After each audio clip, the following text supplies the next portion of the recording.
Welcome to the deep dive. Today we're really getting into something quite personal, looking at the real shifts, the sometimes messy reality when someone starts a new path in faith. That's right. We're looking at sources that talk about these specific, sometimes surprising, emotional and behavioral changes. And our goal really is twofold for you listening. First, get a quick handle on the life changes you might actually experience. And second, to get some clear, sort of digestible definitions of the core moral guidelines, we're exploring that common experience where things maybe don't get easier right away. Right, that expectation gap. The sources suggest people often start with these, well, sky-high hopes. Yeah, thinking, okay, I've accepted this, problem solved, or things should be smooth sailing now. But that feeling doesn't always last, does it? It seems that confidence can, well, start to wobble pretty quickly. It really can. That initial, fire or that big surge of hope is real. It's powerful. But when life keeps, well, throwing punches, which it always does. Yeah, life happens. Exactly. Then the discouragement creeps in. And it often feels, well, quite isolating. The source notes capture that deflation really well. The kinds of questions people ask, what am I doing wrong, is a big one. Uh-huh. Or, am I really saved? Do I actually have what it takes? And maybe the toughest one, does God really see me? It's like that hopeful balloon just runs out of air. It is. And this feeling, this discouragement, often hits right when very real, very tangible changes are starting to happen in their actual life. Oh, okay. The sources point to, two kinds of painful separation that often occur. Okay, let's talk about those. The first sounds relational. Yeah, exactly. Friendships might start to fade. Sometimes family members even actively try to talk the person out of their new commitment. Oof. That would feel incredibly lonely. Definitely. And the second separation is more internal, almost physiological, you could say. How so? The source material talks about the specific shift, losing the taste for things they used to really enjoy. Like what kinds of things? Well, things like, wanting to go clubbing or stay out really late, maybe smoking, drinking, casual sex, even just chasing that next kind of high or dopamine hit. Wow. That must feel incredibly strange. It's one thing to decide to change, but another to just lose the desire for things you used to love, almost against your will. Yeah, it can be jarring. So why do the sources say this happens? What's the interpretation? The view presented is that these changes are actually evidence that God is growing you. Growing you. How? It's defined as basically drawing the individual away from sin and, crucially, drawing them away from people and maybe environments that could easily pull them back into harmful stuff. So it's like a pruning process. Necessary, but maybe feels harsh at the time. That's a good way to put it. Painful and isolating in the moment, potentially. But if you're being drawn away from old friends, that separation still sounds really hard. Does the source offer any advice on handling that social cost? Well, it implies that the new path, the new community, say, the church or faith group, really needs to step up. To fill the gap. Exactly. If the old support system is fading, the new one has to provide that relational structure. Otherwise, those emotional challenges we mentioned, the doubt, the loneliness, they can just become overwhelming. Okay, so if that internal fire feels like it's fading, maybe clear, external boundaries, like moral guidelines, can offer some stability. That's a really good transition, actually, because it leads us right into the concept of sin. Right. The word everyone hears, but as the source points out, often people are just told something vague, like, just don't sin and you'll be okay, which isn't very helpful. No, it's massively unhelpful. If you don't know what the target looks like, how do you avoid missing it?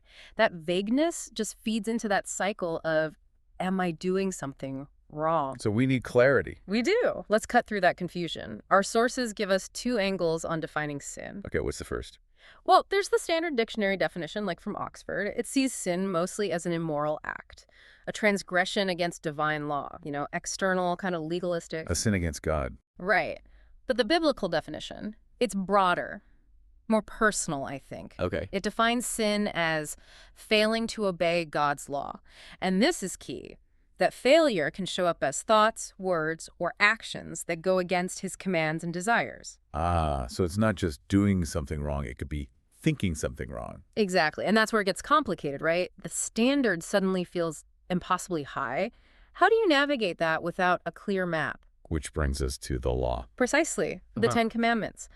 Given by God to Moses, historically, for the people he brought out of captivity, They're meant to be that foundational framework. The concrete guidelines. Yeah, providing the specifics that don't sin just doesn't offer. Okay, let's break these down then, because the sources pull out some really interesting modern applications that feel like the real deep dive stuff here. Yeah, they do. Let's take them in chunks. The first three focus on prioritization and reference. Commandment 1. God is first.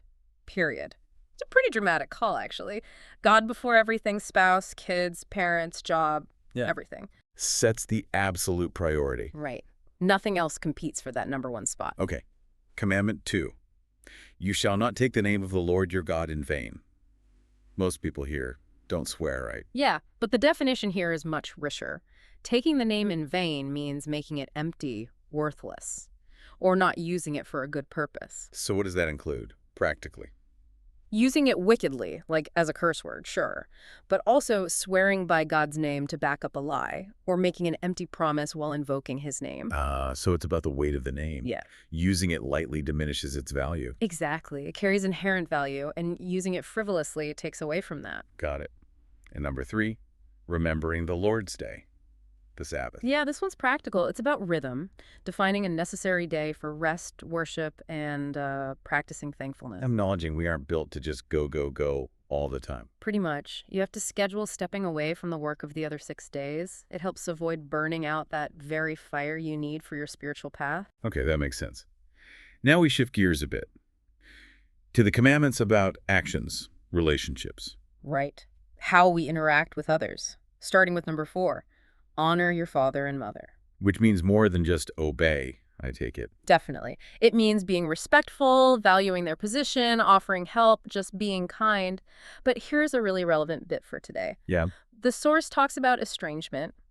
Even if you're not speaking to your parents, maybe they're absent, you can still show honor by actively not talking badly about them to other people. Wow, so honoring the position, even if the person failed in the role. That's the idea, separating the personal grievance from the moral obligation not to, tear them down publicly. That's a powerful distinction. Okay, Commandment 5, you shall not kill.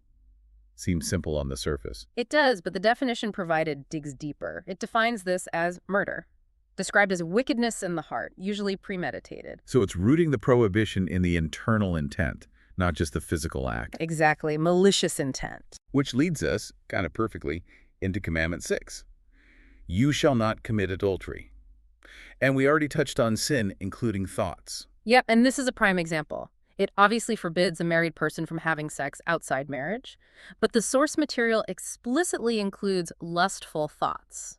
Jesus himself said that, right? Looking with lust is adultery in the heart. That's the reference, yes. It expands the boundary significantly inward. How does the source explain that? I mean, is the thought really the same as the action? Why draw the line there? Well, the principle seems to be that the thought is the seed. The source suggests if you let that lustful thought take root, it makes the external action almost inevitable, or at least much more likely. So the law is trying to be preventative. Catch it at the root. That's the idea. By recognizing the internal thought as sin, you're addressing it before it potentially destroys trust and respect within a marriage. That's a huge call for self-monitoring, self-governance. Okay, moving on. Commandment 7, you shall not steal. This is where you said it gets really modern and relevant.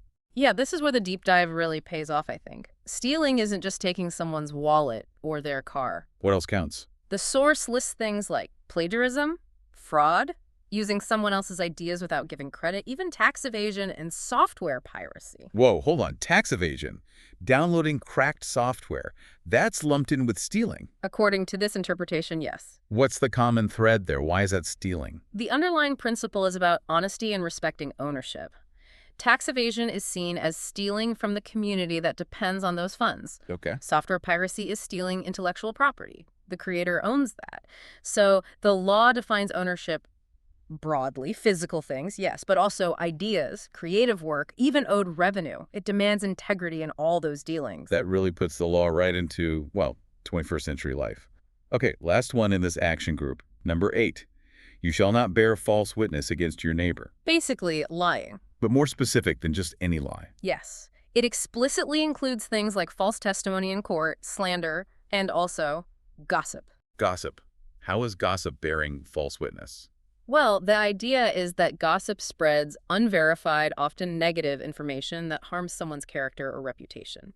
So in this framework, you are bearing a kind of false or damaging witness against them. So that casual chat by the water cooler could actually be breaking a core moral commandment. If it involves tearing someone down with unverified talk, yeah, that's the implication. It puts a huge moral weight on just how we talk about people. Wow. Okay, so the last two commandments then. These seem to deal purely with internal stuff, intention, desire. Exactly. The ultimate test of that internal self-governance we talked about. Commandment 9 is not coveting your neighbor's wife.